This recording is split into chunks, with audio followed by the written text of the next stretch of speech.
Welcome back. ఈసారి జరిగిన Telangana assembly సమావేశాల్లో ఆసక్తికర పరిణామాలు చోటు చేసుకున్నాయి.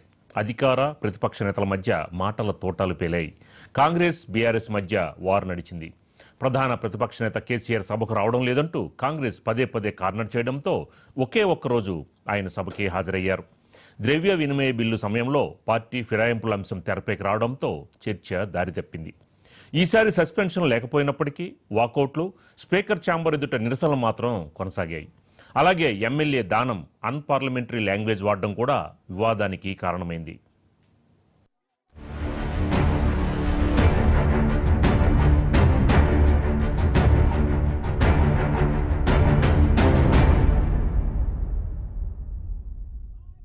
తెలంగాణ అసెంబ్లీ సమావేశాలపై ఆసక్తికరమైన చర్చ జరుగుతోంది. ఈసారి జరిగిన సెషన్స్లో అధికార పక్షం పైచేయి సాధించగలిగిందా లేక విపక్ష సభ్యులే డామినేట్ చేశారనేది రాజకీయ వర్గాల్లో చర్చకు కారణమవుతోంది. తెలంగాణ అసెంబ్లీలో గడిచిన 2 రోజులుగా అధికార పక్షం పైచేయి సాధించినట్లు కనబడుతోందంటున్నారు రాజకీయ వర్గాలు.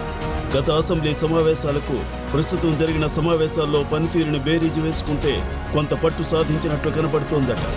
2 రోజుల అసెంబ్లీలో MLA Sabitha Indra Reddy versus CM Revanth Reddy వ్యాఖ్యలుగా వ్యవహారం నడిచింది. సబితా ఇష్యూని అజెండాగా మార్చుకోవాలని డిసైడ్ అయింది బీఆర్ఎస్. ఇందులో భాగంగానే 2వ రోజు కూడా ఇష్యూని రైట్ చేసింది. అయితే అదే సమయంలో అధికార పార్టీ వ్యూహాత్మకంగా వ్యవహరించింది. ప్రారంభం నుండి మొదలుకుని బీఆర్ఎస్ సభ్యులు ఆందోళన చేయడం, మహిళా సభ్యులు పోడియం ముందు నిరసన తెలపడం వంటి వాటన్నింటినీ లైట్ తీసుకున్న అధికార పక్షం స్కిల్ యూనివర్సిటీ బిల్లుకు ఆమోదముద్ర వేయించుకోగలిగింది.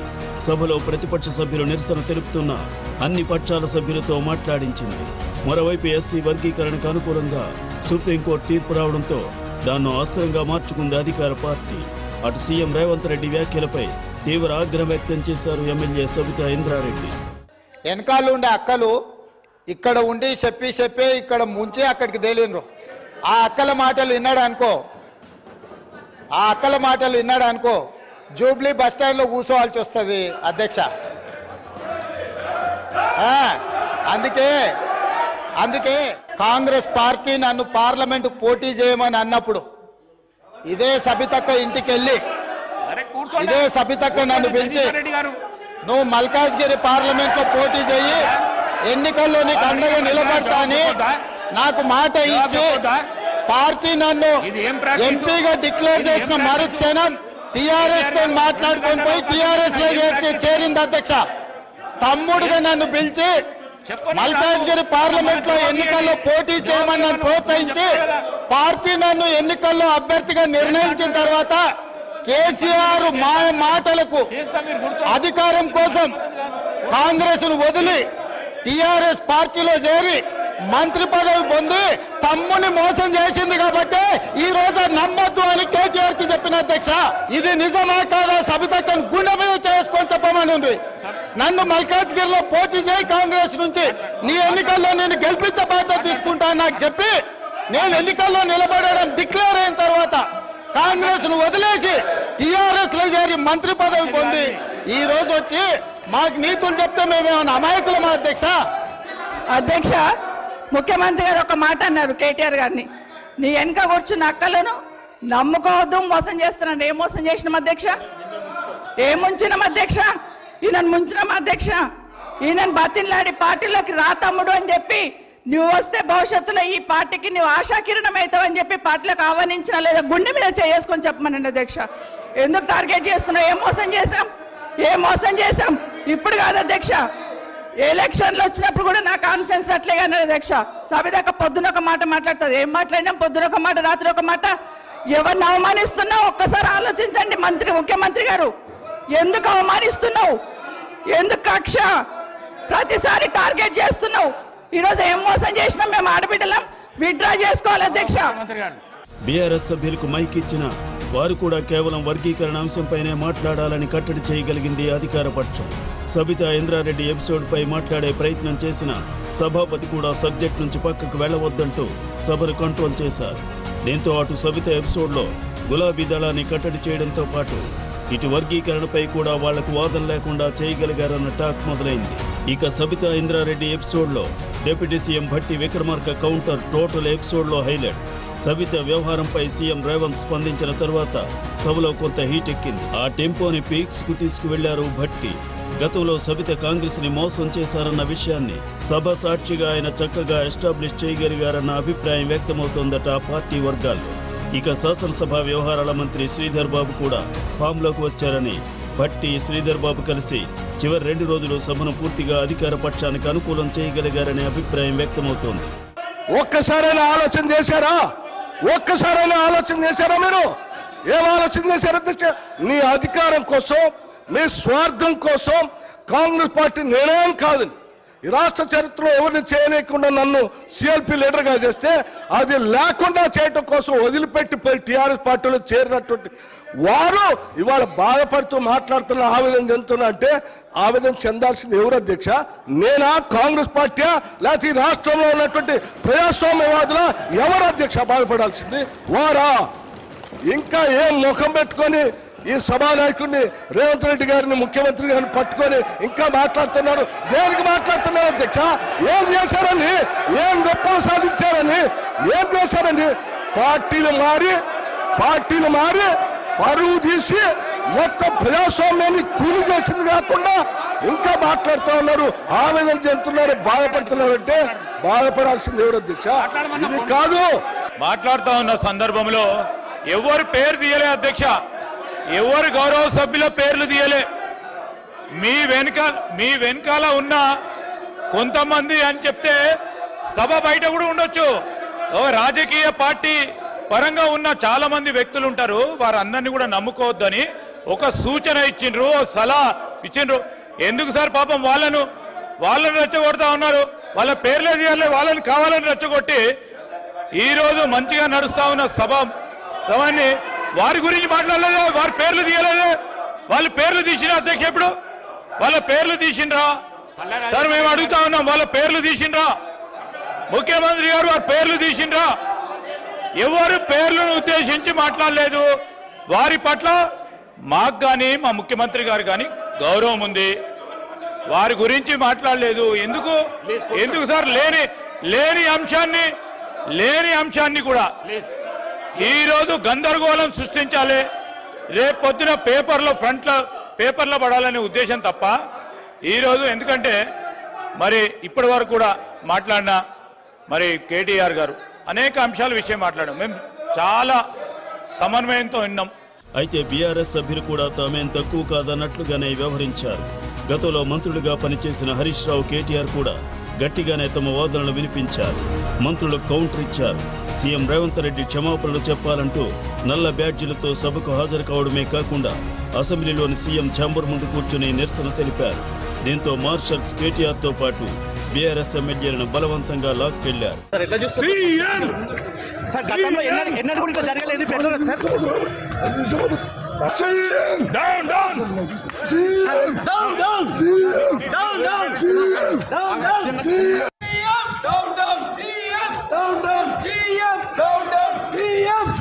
ఇక పార్టీ ఫిరాయింపులపై చర్చ సందర్భంగా బీఆర్ఎస్ సభ్యులు వెల్లోకి దూసుకెళ్లడంతో గందరగోళం నెలకొంది.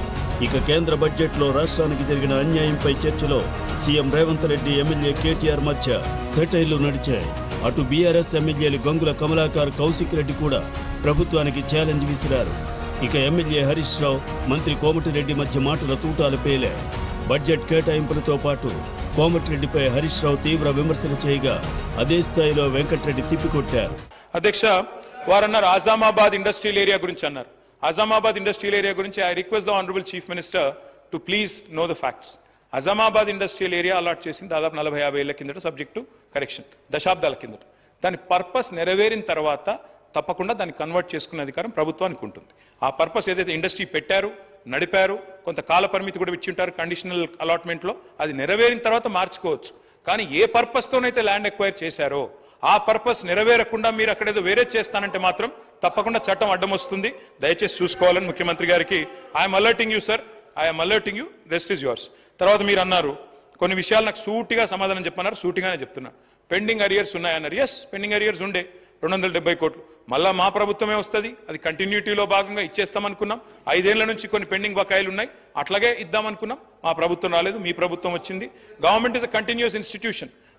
మేము అధికారంలోకి వచ్చినాడు ఫీజు రీయింబర్స్మెంట్ బకాయిలు 1800 ఉండే, మేము క్లియర్ చేయలేదా? It's continuous institution. ఇవాళ మీరున్నారు, రేపు ఇంకోరు వస్తారు, ఎల్లుండి ఇంకోరు వస్తారు. It's continuous institution, please remember that. మీరు ఇంకో మాట అన్నారు, ఫస్ట్ ఇయర్ బతుకమ్మ చీరలు పెట్టినప్పుడు సూరత్ ఏదో స్కామ్ ఆడికెళ్ళి కొనుక్కొచ్చినన్నారు.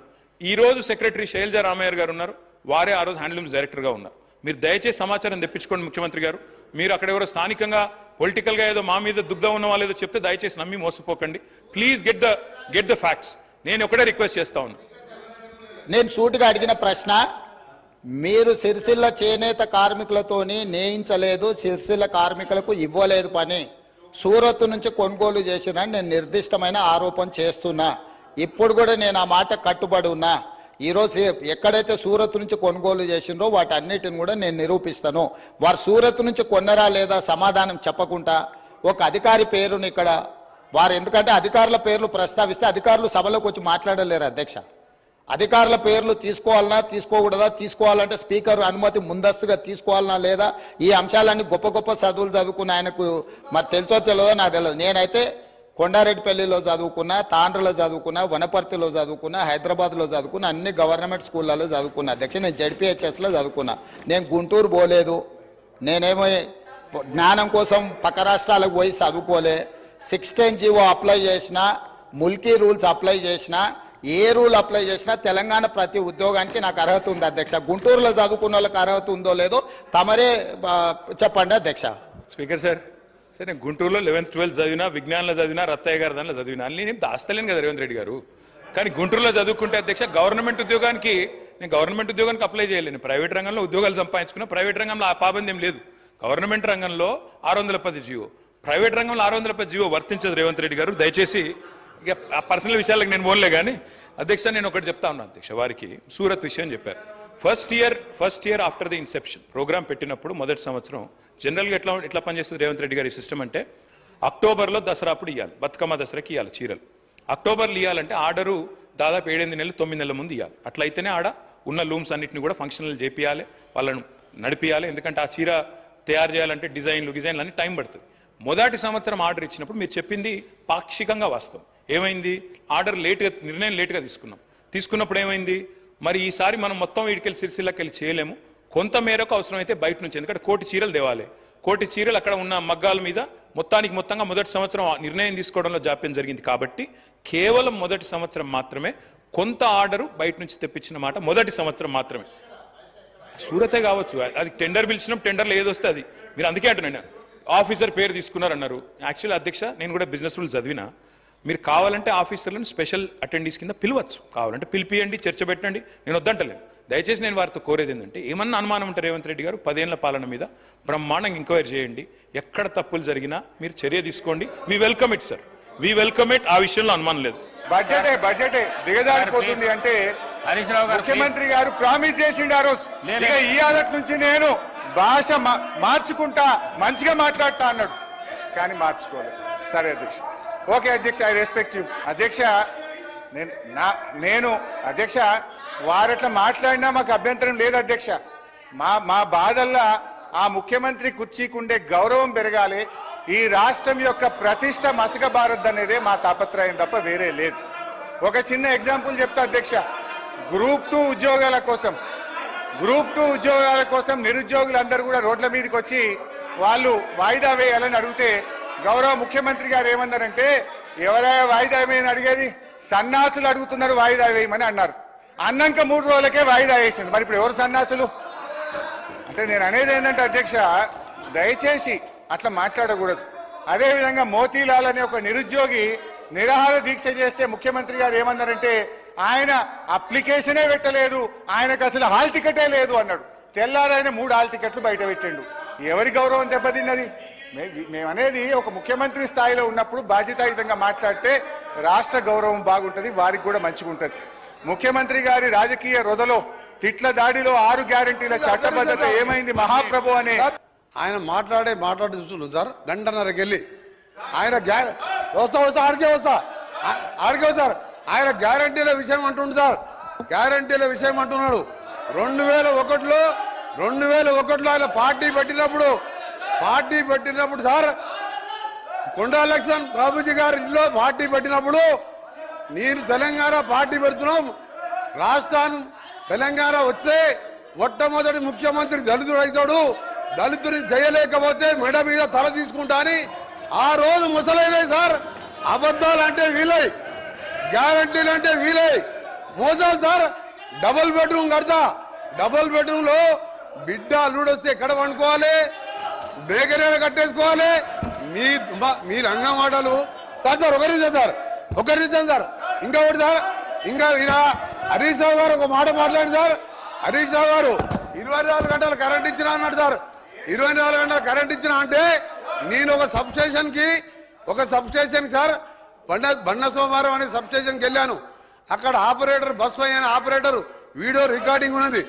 నేను నా సర్వీసులో 9 ఏళ్ళు అయింది సార్. ఎలక్షన్ల ముందు 9 ఏళ్ళకెళ్ళి సర్వీసులో ఉన్నా. ఇక్కడ ఎప్పుడు కూడా 14 గంటల కరెంటు రాలేదని నాకు రికార్డు తీసి చూపిస్తే రాత్రి లాగ్ బుక్లు వాపసు తీసుకొచ్చాను. అటు ప్రతిపక్ష హోదాలో ఒకే ఒక్కరోజు సభకు హాజరయ్యారు మాజీ సీఎం బీఆర్ఎస్ అధినేత కేసీఆర్. దాదాపు 7 నెలల తర్వాత అసెంబ్లీలో అడుగుపెట్టారు. ఆ తర్వాత అసెంబ్లీ లాబీలో కాంగ్రెస్ ప్రభుత్వం ప్రవేశపెట్టిన బడ్జెట్పై ఆయన ఫైర్ అయ్యారు. ఏ ఒక్క పాలసీ సరిగ్గా లేదని విమర్శించారు.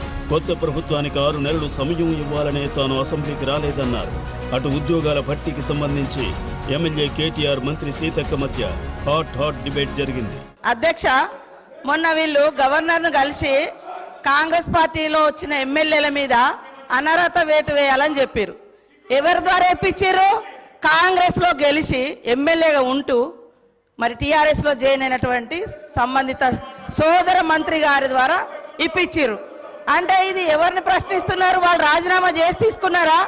అదే విధంగా మా సీఎం గారికి ఒకరిద్దరు మహిళలు తెల్లారితే మీతోటి వస్తా తమ్ముడు అని చెప్పి ఏం చేసిరో వారు అనుభవించిర్రు. ఆ బాధ ఢిల్లీ దాకా నేను వస్తున్నా అని చెప్పి ఏం మోసం చేసిర్రో రాహుల్ గాంధీ గారి దగ్గర టైం తీసుకున్నాక ఆ బాధ అనుభవించిండు. కాబట్టి కేటీఆర్ గారికి సూచన చేయడం జరిగింది.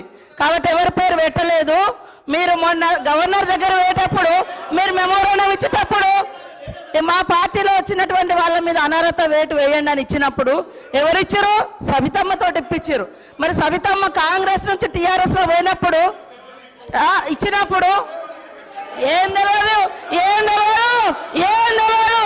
ఒక్కొక్కరిని నువ్వు జాయిన్ చేసుకున్నప్పుడు గొప్ప, మీరు జాయిన్ చేసుకుంటే గొప్ప. ఏం తెలుసు నీ దురహంకారం బంద్ చేసుకో కేటీఆర్. ఏం తెలియదు అంటున్నా.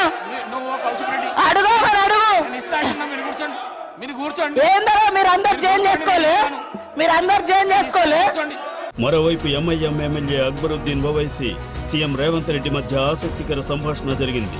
అసెంబ్లీ సాక్షిగా ఓవైసీకి రేవంత్ రెడ్డి బంపర్ ఆఫర్ ఇవ్వగా దాన్ని ఆయన తిరస్కరించారు. అజెండా 1 ఇస్తూ సభలో మరో అంశంపై చర్చ చేస్తున్నారని విమర్శించారు. ఇక బీజేపీ సభ్యులు కూడా తమ వాయిస్ గట్టిగానే వినిపించారు. బీజేఎల్పీ నేత ఏలేటి మహేశ్వరరెడ్డి పలు సమస్యలపై ప్రభుత్వాన్ని నిలదీశారు. పలు సూచనలు కూడా చేశారు. ఈసారి కొత్తగా ఎన్నికైన ఎమ్మెల్యేలకు అవకాశం రావడంతో పలు అంశాలపై వారు మాట్లాడారు. Second work survey was conducted on the representation and demand of MIM by the then Congress, sir. और उसके बाद में 5 बरस कांग्रेस रही. खैर वहां आंध्र प्रदेश टूट रहा था, तेलंगाना बन रहा था, कई मसाइल थे, नहीं हुआ sir. Up till date the second survey की जो फाइंडिंग्स है उसको रिकंसाइल नहीं किया गया और उसको आइडेंटिफाई नहीं किया गया, उसका गजीट नहीं दिया, नोटिफिकेशन नहीं दिया और वो लैंड पूरा जा रहा है sir. Almost more than 30,000 acre of land has been identified as Waqf land after Vice Rajshekar Reddy giving an order of conducting a second survey, sir. The council is very great, sir. तो मैं इन सारे मुतालबात करते हुए आपसे फिर यही कहूंगा कि हमको इस हकीकत को तस्लीम करना है कि धरनी में बहुत सारी गलतियां थी, खामियां थी, उसको दूर करना है. औकाफी जायदादों का तहफ़्फ़ुज़ करना है और वो मुसलमान जो जागीर एबॉलिशन के नाम पे अपने ज़मीनों से महरूम हुए, वो मुसलमान जो इनाम एबॉलिशन के नाम पे अपने ज़मीनों से महरूम हुए, वो मुसलमान जो अर्बन लैंड सीलिंग एक्ट व एग्रीकल्चरल सीलिंग एक्ट के नाम पर अपने ज़मीनात से महरूम हुए, वो मुसलमानों को अब औकाफी ज़मीनात से महरूम होने से बचा लीजिए. औकाफी जायदादों का तहफ़्फ़ुज़ करिए और जो किसान जो खुदकशी कर रहा है, परेशान हैं, और वो लोग जो औकाफी जमीन को बेचकर मालिक बन गए उनको जेल की सलाखों के पीछे लाइए और धरनी पोर्टल के जरिए जो लोग गरीबों की जमीन को अपनी जमीन बनाए, बेनामी जमीन को अपनी जमीन बनाए, उनको भी हथकड़ियां पहना के जेल में पहुंचाइए। बहुत बहुत शुक्रिया। ముఖ్యమైనటువంటి అంశం దీంట్లో ఇంకోటి ఉన్నది అధ్యక్ష, ఈ పోర్టులు విదేశీ కంపెనీకి అప్పచెప్పినటువంటి అంశం అధ్యక్ష. ఈ పోర్టల్ని ఒక విదేశీ సంస్థకు అప్పచెప్పి ఇప్పటి వరకు ఐటీ మంత్రిగా ఉన్నటువంటి కేటీఆర్ గారు కానీ, రెవెన్యూ శాఖ చూస్తున్నటువంటి ఆ రోజు ముఖ్యమంత్రి కేసీఆర్ గారు కానీ ఇప్పటి వరకు ప్రభుత్వం వారి మీద ఎందుకు విచారించలేదు? మరి దీని వెనుక ఏ మాత్రం ఉన్నదో అర్థం కావడం లేదు అధ్యక్ష. ఒక విదేశీ కంపెనీకి ఇచ్చి యావత్ రాష్ట్రానికి సంబంధించినటువంటి భూములకు సంబంధించినటువంటి పత్రాలు, వారికి సంబంధించిన వివరాలు మరి మొత్తం కూడా ఒక విదేశీ కంపెనీ చేతిలో పెడితే ఆ విదేశీ కంపెనీ దీన్ని నడిపించినా కూడా వారి మీద ఇప్పటి వరకు ఎలాంటి చర్య కానీ ఎంక్వైరీ కానీ పెట్టించకపోవడం చాలా బాధాకరంగా ఉంది అధ్యక్ష.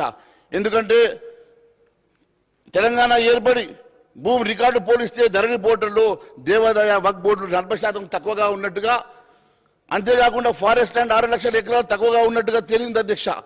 మరి ఇక ఇతర ప్రభుత్వ భూములు ఎన్ని లక్షల ఎకరాలు అన్యాక్రాంతమయ్యాయో స్పష్టత లేదని, మరి అంటే లక్షల ఎకరాలు బీఆర్ఎస్ భూ బకాసురులే మింగేశారని తెలుస్తుంది కదా. మరి అలాంటి వారిని పట్టుకోవడానికి కాంగ్రెస్ సర్కార్ ఎందుకు మరి వెనుకంజ వేస్తా ఉన్నది, ఎందుకు దాని మీద మరి నిర్ణయాన్ని దాటవేస్తా ఉన్నదో ఈ ప్రజానీకానికి చెప్పాల్సిన అవసరం ఉంది అధ్యక్ష.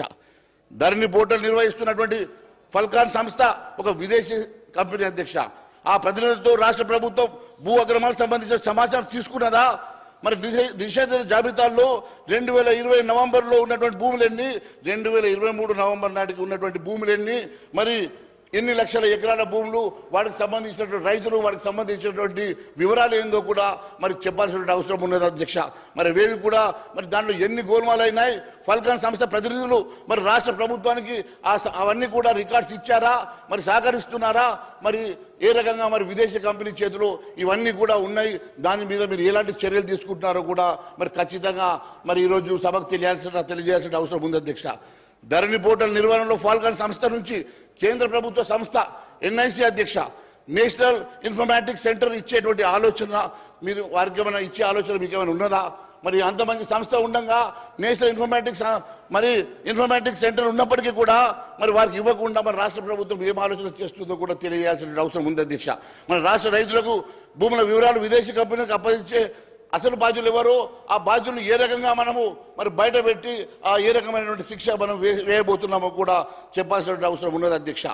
ధరణి పోర్టల్ సమస్యల పరిష్కారానికి తెలంగాణ ప్రభుత్వం తీసుకునేటువంటి చర్యలు కూడా ఒకసారి దయచేసి చెప్పాల్సిందిగా కోరుతా ఉన్నాను అధ్యక్ష. భూముల విషయంలో 2014 తర్వాత చేతరాతి పానీల నిర్వహణ మూలన పడగా మరి ఇవన్నీ కూడా 18 లక్షల ఎకరాల సమస్యలు ఉన్నట్టుగా సమాచారం ఇప్పుడు మంత్రి గారు కూడా చెప్పారు కదా. అవి కూడా మరి దయచేసి వెంటనే ఒక నిర్ణయం తీసుకోవాల్సిందిగా. ఎందుకంటే అధ్యక్ష ఈరోజు గతంలో ఇప్పుడే చెప్పినట్టుగా కలెక్టర్లకు కూడా అప్పట్లో కీ ఇవ్వడం వల్ల వారు తీసుకున్నటువంటి నిర్ణయాలు, వారు తీసుకున్నటువంటి మరి వారి చేతికి అధికారులు ఉండడం వల్ల చాలా ముఖ్యంగా విలువైనటువంటి హక్కు ఈ ఉమ్మడి రంగారెడ్డి, మెదక్ లాంటి, హైదరాబాద్ లాంటి జిల్లాల్లో ఉన్నటువంటి విలువైనటువంటి భూములలో వారు ఏ రకమైనటువంటి చర్యలు తీసుకున్నారు, ఏ రకమైన నిర్ణయాలు తీసుకున్నారు, ఏ రకంగా భూముల రికార్డును మార్చారో అవన్నీ తెలుసుకోవడానికి కూడా మరి మీరు ఏదన్నా మరి ఫోరెన్సిక్ ఆలోచన ఏమైనా చేస్తూ ఉన్నారా?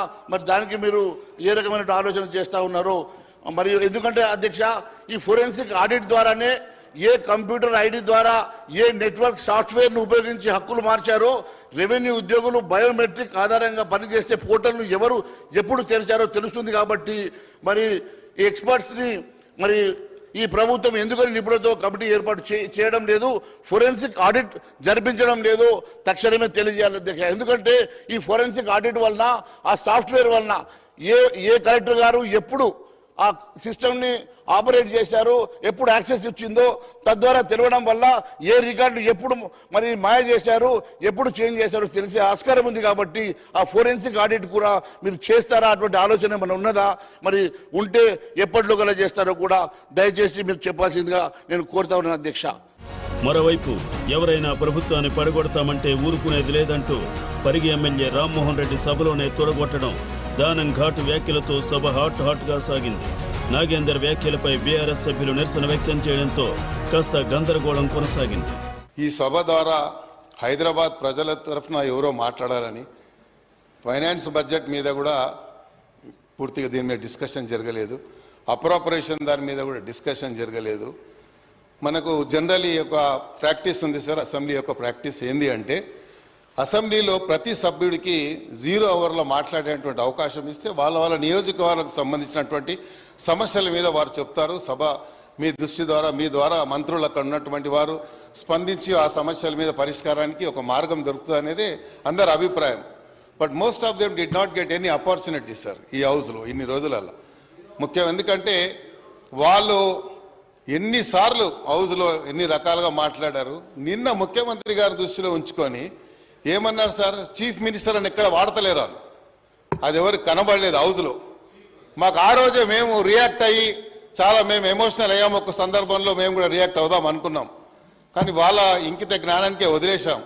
చీఫ్ మినిస్టర్ గారు ఏమని సంబోధించారు సార్ వాళ్ళు నిన్న 2-3 రోజుల నుంచి ఒక అంశాన్ని తీసుకొని సవితక్క గారి మీద అందరికీ గౌరవం ఉంది. ఎవరికి లేదు సార్ గౌరవం? చీఫ్ మినిస్టర్ గారు ఏమన్నా తప్పుడు లాంగ్వేజ్ మాట్లాడారా? ఏం చెప్పారు? దాని మీద చీఫ్ మినిస్టర్ అంటే ఈ రాష్ట్రానికి మంత్రి, నేను ఐటీ మినిస్టర్ని, ఐటీ ఇది అని రాష్ట్రాన్ని ఇది చేశాను అది చేశాను, దాంతోపాటు దోసుకున్నది కూడా చెప్తే బాగుండేది. అది చెప్పకుండా ఇది చేశాను అది చేశాను, హైదరాబాద్ అద్భుతం చేశాను, అరచేతిలో స్వర్గం చూపించానని ప్రయత్నం చేశాడు తప్ప ఏం లాంగ్వేజ్ మాట్లాడాడు సార్ ఆయన కూర్చొని? ఇక్కడ బయట పోయి ఏం మాట్లాడాడు సార్ ఆయన? పోయి చీఫ్ మినిస్టర్ని పెట్టుకొని చీప్ అంటాడా sir? How dare is sir? మేము రియాక్ట్ కాలేమా సార్? మేము అలాంటి దాన్ని మేము మాట్లాడలేమా? అందుకే కోపం వచ్చింది సార్, అంతే తప్ప వేరే ఏం లేదు. సో మీకు కూడా దానివల్ల ఏమైనా ఇబ్బంది కలిగి ఉంటే ఐఎమ్ సారీ సార్. జూలై 23వ తేదీన మొదలైన అసెంబ్లీ సమావేశాలు ఏకంగా 9 రోజుల పాటు కొనసాగాయి. ప్రభుత్వ ప్రతిపక్షాల మధ్య హోరాహోరీగా కొనసాగిన సమావేశాలు శుక్రవారంతో నిరవధికంగా వాయిదా పడ్డాయి. మొత్తానికి శాసనసభ సమావేశాలు 65 గంటల 33 నిమిషాల పాటు జరిగాయి. 5 బిల్లులకు ఆమోదం లభించింది. 32 ప్రశ్నలపై చర్చ జరిగింది. 9 రోజుల్లో మంత్రులు 23 గంటల 47 నిమిషాలు, కాంగ్రెస్ సభ్యులు 12 గంటల 45 నిమిషాలు, బీఆర్ఎస్ సభ్యులు 12 గంటల 57 నిమిషాలు, బీజేపీ సభ్యులు 5 గంటల 55 నిమిషాలు, ఎంఐఎం సభ్యులు 7 గంటల 34 నిమిషాలు శాసనసభలో సమయాన్ని వినియోగించుకున్నారు.